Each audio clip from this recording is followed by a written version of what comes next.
Shalom, selamat bertemu kembali dalam acara persekutuan minggu kelima PWKI Immanuel Kabupaten Wonosobo. Bersama saya Esther Umiati. Mari kita akan bersama-sama siapkan hati, kita akan angkat pujian tak terbatas kuasa-Mu Tuhan. Tak terbatas kuasa-Mu Tuhan, semua dapat kulakukan. Apa yang kelihatan mustahil bagiku, itu sangat mungkin bagimu. Di saat ku tak berdaya, kuasa-Mu yang sempurna. Ketika ku berdoa, mukjizat itu nyata, bukan karena kekuatan, namun Roh-Mu ya Tuhan. Ketika ku berdoa, mukjizat itu nyata. Mari kita berdoa. Bapa yang di sorga, terima kasih atas waktu yang baik yang Tuhan beri bagi kami. Saat ini kami mau bersama-sama PWK Immanuel belajar firman Tuhan. Berkatilah kami dari awal, pertengahan hingga akhir. Kiranya Tuhan akan sertai, sehingga apa yang kami sampaikan boleh menjadi berkat bagi setiap kami. Terima kasih Tuhan, dalam nama Tuhan Yesus kami berdoa. Amin. Sahabat perempuan dimanapun kita berada, pada situasi pandemi seperti ini, rupanya kebutuhan kesehatan menjadi kebutuhan pokok di dalam kehidupan kita.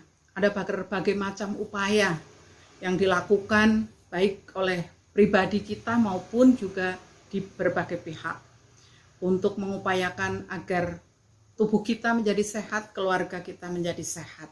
Dimulai dari adanya kebiasaan hidup sehat dengan mencuci tangan, memakai masker, menjauhi kerumunan, ya, mengurangi mobilitas, bahkan sekarang adanya PPKM di mana-mana, itu semua dilakukan agar tubuh kita menjadi sehat. Belum lagi upaya-upaya yang dilakukan oleh pemerintah. Semua dilakukan untuk masyarakat Indonesia agar semua terhindar dari COVID-19. Dari mulai sosialisasi tentang hidup sehat, bahkan mengerahkan segala sumber daya yang ada, tim medis, para dokter, ya, semua dikerahkan untuk menolong masyarakat Indonesia agar terhindar atau mengatasi COVID-19. Bahkan yang luar biasa, anggaran yang begitu besar pun tidak sungkan-sungkan untuk negara kita keluarkan dengan mengadakan vaksin bagi seluruh warga negara Indonesia. Tentunya itu biaya yang sangat besar. Kita patut bersyukur atas perhatian pemerintah terhadap kita sekalian. Sahabat perempuan yang dikasihi Tuhan, pada siang hari ini izinkan saya untuk menyampaikan firman Tuhan yang berkaitan dengan upaya-upaya kita untuk kita mendapatkan kesehatan secara prima, baik kesehatan rohani maupun kesehatan jasmani kita. Pada siang hari ini izinkan saya menyampaikan firman Tuhan dengan tema dampak ketaatan pada firman Tuhan terhadap kesehatan tubuh kita. Firman Tuhan terambil dari Amsal pasal yang ketiga ayat 1 sampai ke 8. Saya ingin menolong membacakan bagi saudara. Hai anakku, janganlah engkau melupakan ajaranku, dan biarlah hatimu memelihara perintahku, karena panjang umur dan lanjut usia serta sejahtera akan ditambahkan kepadamu. Janganlah kiranya kasih dan setia meninggalkan engkau. Kalungkanlah itu pada lehermu, tuliskanlah itu pada loh hatimu, maka engkau akan mendapatkan kasih dan penghargaan dalam pandangan Allah serta manusia. Percayalah kepada Tuhan dengan segenap hatimu, dan janganlah bersandar kepada pengertianmu sendiri. Akuilah Dia dalam segala lakumu, maka Ia akan meluruskan jalanmu. Janganlah engkau menganggap dirimu sendiri bijak. Takutlah akan Tuhan, dan jauhilah kejahatan. Inilah yang akan menyembuhkan tubuhmu dan menyegarkan tulang-tulangmu. Amin. Sahabat perempuan, dari Amsal pasal 3 ayat 1 sampai 8 ada 3 hal penting yang bisa kita pelajari agar kita semua sehat. Yang pertama, percayalah kepada Tuhan. Terdapat dalam ayat yang kelima, Dikatakan, percayalah kepada Tuhan dengan segenap hatimu dan janganlah bersandar kepada pengertianmu sendiri. Saya percaya setiap sahabat perempuan Immanuel Kabupaten Wonosobo pasti sudah percaya kepada Tuhan Yesus. Tetapi yang dimaksud di sini, kita diminta untuk percaya kepada Tuhan itu dengan sungguh-sungguh, dengan segenap hati. Percaya mutlak. Kita mempercayai akan setiap firman Tuhan dan mempercayai atas kekuasaan Tuhan, kemahakuasaan Tuhan yang Tuhan nyatakan dalam hidup kita. Percaya total dengan sepenuh hati kita. Nah, dengan demikian kita akan ada ketenangan di dalam kehidupan kita. Kita percaya penuh, tidak mengandalkan kekuatan kita. Yang kedua, peliharalah firman Tuhan. Dalam ayat yang pertama, "Hei anakku, janganlah engkau melupakan ajaranku, dan biarlah hatimu memelihara perintahku." Kita semua tahu bahwa kaum perempuan itu sibuk. Ya, dari terbitnya matahari sampai meremnya mata suami, ya, sampai malam kita ada kegiatan yang kita kerjakan. Tetapi firman Tuhan mengajarkan kepada kita untuk kita merenungkan firman Tuhan, membaca firman Tuhan, menghafal, sehingga firman itu hidup di dalam kehidupan kita dan menjadikan kekuatan. Pada waktu kita menghadapi tantangan, kesulitan, firman Tuhan itu ialah yang akan menjadikan kekuatan bagi kita. Sehingga kita menjadi kuat. Kita menjadi tenang. Imun kita menjadi naik. Nah, saudara, yang ketiga, akuilah dia dalam segala lakumu. Tuhan Allah mengendaki agar kita mengakui firman Tuhan, mengakui kekuasaan Tuhan itu di dalam setiap laku kita. Dan kita wujudkan di dalam tindakan kita sehari-hari. Percaya bukan berarti sembrono kita semaunya sendiri. Tetapi percaya itu adalah harus dilakukan dengan ketaatan. Firman Tuhan juga katakan bahwa iman tanpa perbuatan itu adalah mati. Marilah kita akan menjadi wanita-wanita yang bijak. Wanita-wanita yang senantiasa taat menghormati kepada aturan pemerintah. Tetapi menjadi wanita-wanita yang senantiasa menjunjung tinggi kepada janji-janji Tuhan, kepada firman Tuhan, kepada kemahakuasaan Tuhan. Dan janganlah mengandalkan kekuatan kita sendiri. Dengan demikian maka akan ada ketenangan. Hidup kita menjadi happy, hidup kita menjadi tenang, tidur kita menjadi nyaman, dan otomatis imun kita menjadi naik. Dengan demikian saudara, yang terakhir sebagai ayat penutup terdapat dalam ayat 8 dikatakan, itulah yang akan menyembuhkan tubuhmu, itulah yang akan menyembuhkan tubuh saya dan saudara, dan menyegarkan tulang-tulangmu. Amin. Mari kita berdoa. Terima kasih Tuhan Yesus atas kesempatan yang baik kami boleh belajar firman Tuhan bersama. Biarlah apa yang kami sampaikan Tuhan akan meteraikan di dalam hati kami masing-masing. Roh-Mu akan menanamkan, memberikan pengertian kepada kami, memampukan kami untuk menerapkan di dalam kehidupan kami sehari-hari. Sehingga kami menjadi wanita-wanita yang hebat, wanita-wanita yang kuat, yang tidak mengandalkan kekuatan kami sendiri, tetapi kami senantiasa mengandalkan kekuatan yang dari Tuhan. Terima kasih Tuhan sehingga hidup kami menjadi berkat. Dan doa kami ini kami naikkan hanya di dalam nama Tuhan kami Yesus Kristus. Amin. Salam sehat, Tuhan memberkati kita sekali.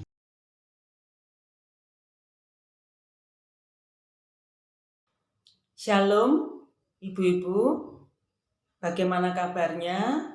Tentu ibu-ibu semua dalam keadaan sehat, sukacita oleh karena perlindungan Tuhan. Pada Jumat kelima bulan Oktober ini, saya dipercaya oleh pengurus PWK Immanuel Wonosobo untuk membawakan pendidikan. Nah, pendidikan pada hari ini adalah tentang cairan alami ekoenzim dengan berjuta manfaat. Ibu-ibu sekalian, apa toh ekoenzim itu? Ekoenzim ada di depan saya ini. Ya, ekoenzim itu adalah cairan hasil fermentasi ya, dari gula, bahan organik, dan air. Difermentasi selama 3 bulan sehingga menghasilkan cairan bening berwarna coklat tua sampai dengan coklat muda. Nah, mengapa bervariasi? Karena tergantung dari gula yang kita pakai dan bahan organik yang kita gunakan. Ibu-ibu sekalian, siapa tahu penemu dari ekoenzim ini? Yang menemukan adalah seorang dokter dari Thailand bernama Dr. Rosukon. Dia melakukan penelitian tentang ekoenzim ini hampir selama 30 tahun. Kemudian disebarluaskan secara gratis oleh seorang dokter dari Malaysia yang bernama Dr. Jun On. Lalu, mengapa ekoenzim? Yang pertama, kita, ibu-ibu, ternyata adalah penghasil sampah organik terbanyak. Sampah organik yang kita buang ke TPA, hampir 60% itu kita yang buang di sana. Dan itu sampah organik.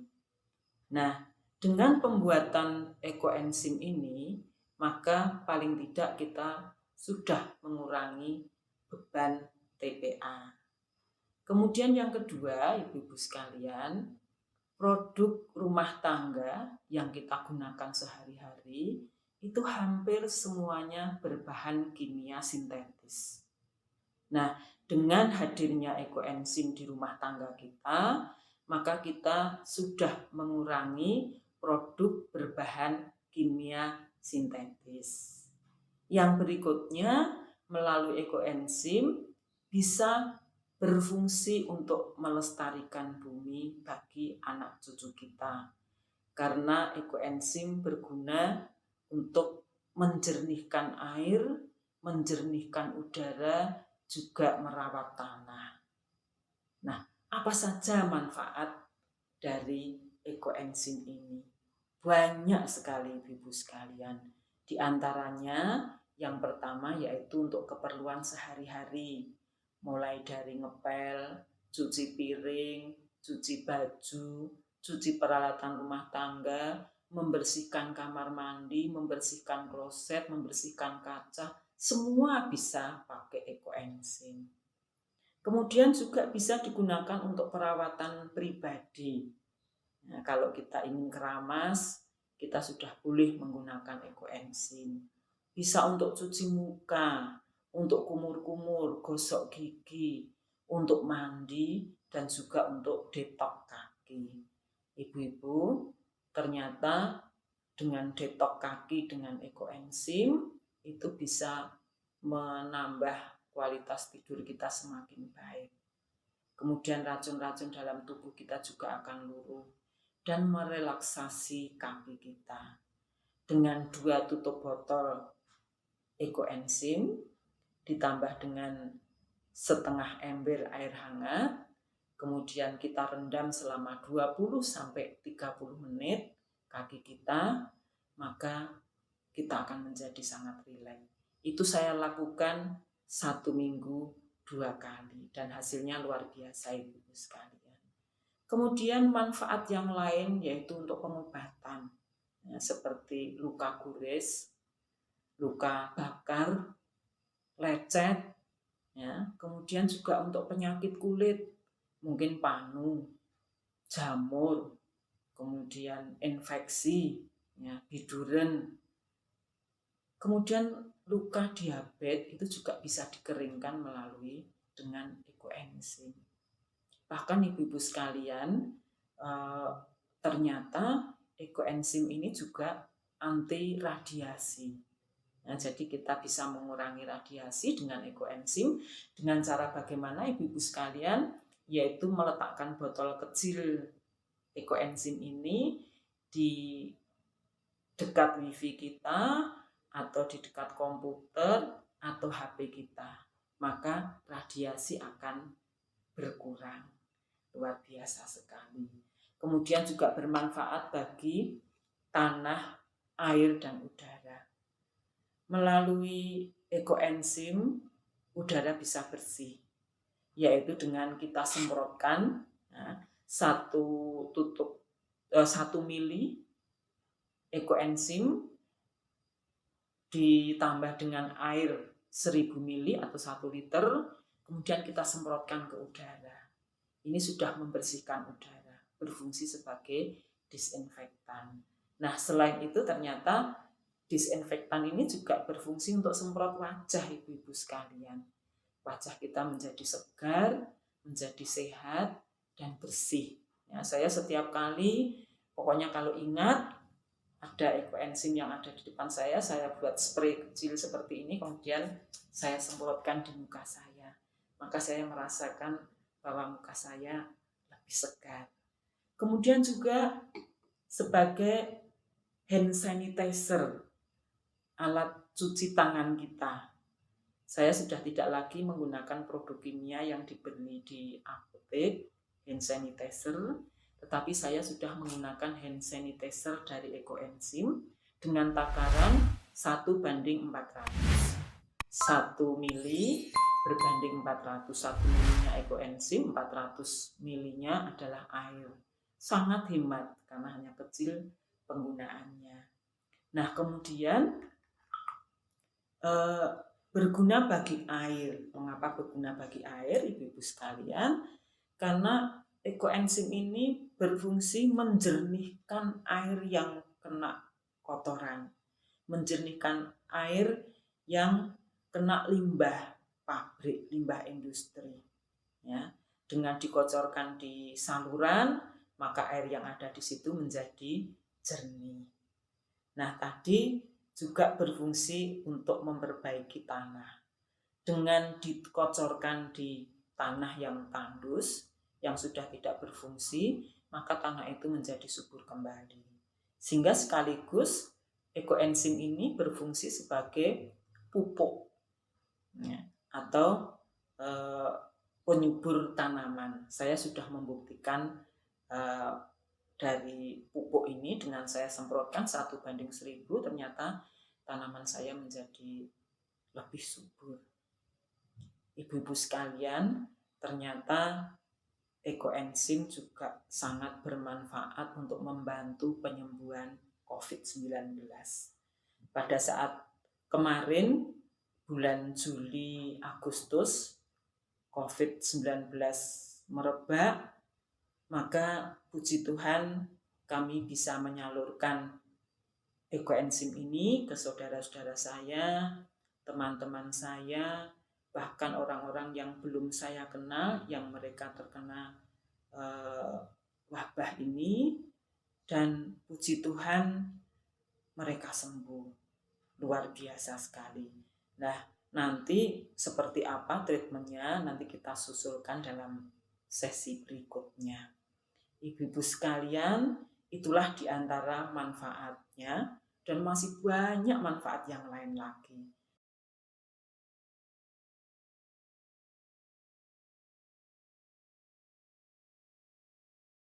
Lalu bagaimanakah cara membuat ekoenzim? Pertama kali yang kita sediakan, ibu-ibu sekalian, adalah wadah.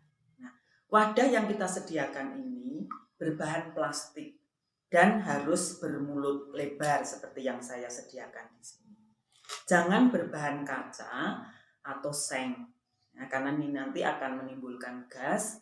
Kalau berbahan kaca bisa meledak. Kemudian yang kedua, berapa kapasitas wadah ini? Nah, kalau wadah ini berkapasitas 10 liter, ini berkapasitas 10 liter ibu-ibu sekalian, maka kita mengambil 60%-nya untuk kita isikan air. Nah, airnya 60%-nya berarti 6 liter. Nah, kemudian setelah itu kita menyediakan gula, juga menyediakan bahan organik. Nah, perbandingan antara gula, bahan organik, dan air adalah 1:3:10. Ya, berarti gulanya 6 on, bahan organiknya 1,8 kg, ya, kemudian airnya 6 liter.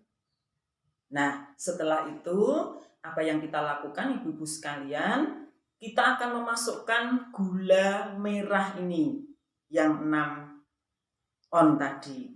Gula merah ini, Ibu sekalian, harus yang asli, bisa gula merah tebu, gula merah aren maupun gula merah kelapa.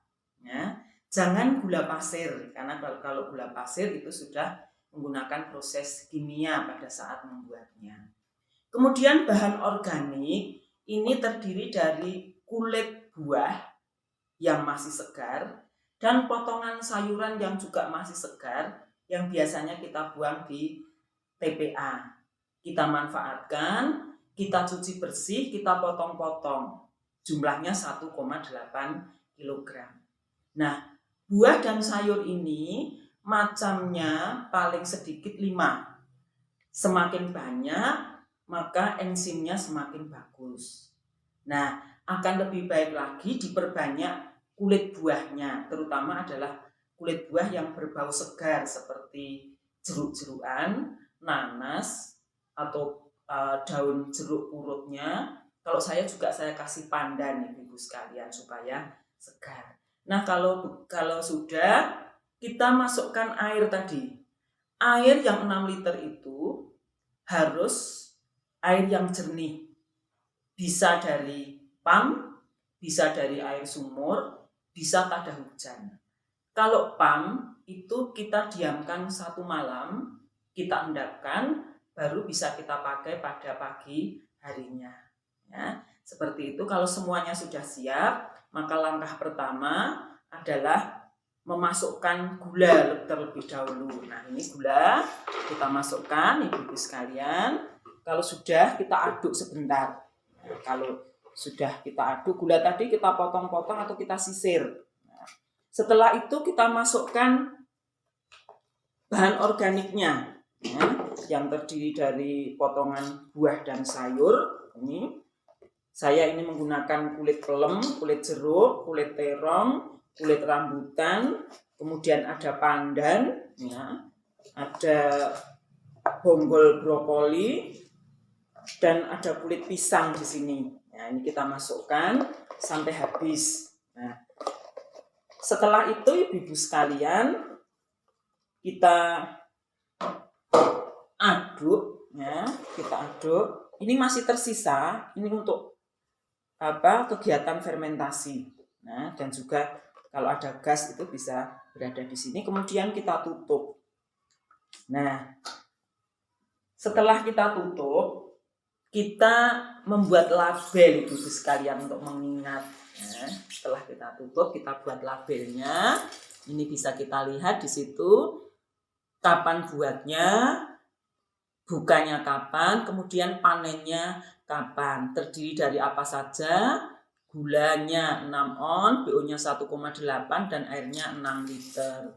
Kemudian juga kita tuliskan bahan organiknya apa saja. Di sini mulai dari kulit pelem sampai dengan bonggol brokoli. Ini yang saya gunakan, Ibu-ibu sekalian. Nah, setelah kita beri label, maka kita simpan. Cara menyimpannya yaitu di tempat yang teduh, jauh dari sinar matahari, jangan kena sinar matahari langsung, dan jauh dari UV. Ya. Nah, setelah itu, Ibu-ibu sekalian, 1 minggu setelahnya kita coba buka. Ya, kita buka. Nah, setelah kita buka, nanti kita akan mencium bau dari hasil fermentasi ini. Kalau baunya asam segar, berarti 1 tahap Ibu sudah berhasil. Nah, kemudian setelah kita buka, maksudnya juga bisa dibuang untuk membuang gas. Nah, kemudian kita tutup lagi kedap. Nah, kita tutup kedap, kita simpan lagi. Nah, setelah 1 bulan, kita buka lagi, Ibu sekalian. Ya, jadi 1 bulan di situ tadi sudah dituliskan. Ya, kita buka. Kalau di sini ada ampas halusnya, maka bisa kita ambil, kita gunakan untuk masker. Nah, ampas halus yang berwarna putih itu bisa berfungsi untuk mengencangkan wajah. Kita tunggu 3 menit, kemudian kita cuci kembali. Nah, setelah itu kita aduk, kita coba tenggelamkan bahan organik yang ada di sini dengan tangan yang bersih tentunya. Kemudian kita tutup kedap kembali. Nah, kita tutup kedap kembali. Kemudian di sini kita kasih lakban supaya makin kedap. Ya, supaya makin kedap. Kemudian kita simpan selama 3 bulan. Nah, setelah 3 bulan, ibu-ibu sekalian, maka waktunya kita panen. Nah, bagaimana cara memanennya, ibu-ibu sekalian? Cara memanennya sangat sederhana. Ya. Yang pertama, kita buka dulu. Nah, setelah itu kita, kalau di situ ada jamur putihnya, bisa kita ambil, bisa pakai tangan, bisa pakai sendok, tapi yang plastik. Kita manfaatkan untuk masker wajah. Nah, setelahnya, ampas yang ada yang kita gunakan untuk fermentasi ini, bahan organiknya, kita ambil dulu, kita sisihkan, jangan dibuang. Kemudian kita akan menemukan cairan yang masih keruh di dalamnya. Kita biarkan 1 malam, kemudian pagi harinya kita saring. Maka nanti kita akan mendapatkan cairan yang sudah bening seperti ini. Nah, ini ekoenzim yang sudah tersaring, yang sudah jadi. Dan ini tidak mengenal kadaluarsa, ibu-ibu sekalian. Semakin lama, tahunnya, bulannya, itu fungsinya semakin baik, manfaatnya semakin bagus. Nah, pada saat kita endapkan 1 malam, itu sebenarnya terjadi proses seperti ini. Ada ampas halus di bawahnya, kemudian ada cairan bening. Nah, kalau saya ampas halus ini, ibu-ibu sekalian, saya gunakan untuk gosok gigi. Ternyata bisa menyembuhkan gusi berdarah. Saya merasa lebih segar dan saya tidak pernah sakit gigi. Nah, ampas halus ini ternyata juga bisa digunakan untuk menyembuhkan sakit gigi. Ampas halusnya atau cairannya ini kita taruh di kapas, kita tempelkan di gigi yang sakit, paginya sembuh. Pengalaman saya seperti itu. Nah, ibu-ibu sekalian, tadi ampas yang sudah kita sisihkan bisa kita gunakan untuk pupuk. Dimasukkan di tanah yang tidak ada tanamannya, kita tunggu 2 minggu, maka menjadi pupuk. Kalau saya keringkan seperti ini, ibu-ibu sekalian. Karena ini banyak yang berasal dari jeruk-jerukan, kulit jeruk dan juga daun jeruk, maka baunya lebih wangi. Saya gunakan untuk pengharum ruangan supaya tidak pengap. Ini bisa di blender, kemudian bisa ditaruh di kloset untuk supaya kalau ada penyumbatan itu bisa memperlancar penyumbatan itu sendiri. Demikian ibu-ibu sekalian, dan sebelum saya akhiri, pH dari cairan yang kita hasilkan ini, ekoenzim yang alami ini adalah harus di bawah 4. Ya. Kalau kita temukan di atas 4, itu digunakan sebagai pupuk saja. Tetapi kalau di bawah 4, maka menjadi multiguna seperti apa yang sudah saya sampaikan sebelumnya. Ibu-ibu, sebenarnya tujuan utama dari pembuatan ekoenzim ini adalah melestarikan bumi bagi anak cucu kita. Adapun kalau ternyata berjuta manfaatnya banyak sekali, itu adalah bonus bagi kita semua. Nah, bagi ibu-ibu sekalian yang tertarik dengan pembuatan ekoenzim dan ingin ikut serta dalam melestarikan bumi, saya bersedia menjadi fasilitator dari ibu-ibu semua. Akhirnya saya akhiri, mudah-mudahan bermanfaat bagi kita semua dan menjadi saluran berkat bagi orang-orang di sekitar kita. Tuhan memberkati kita semua.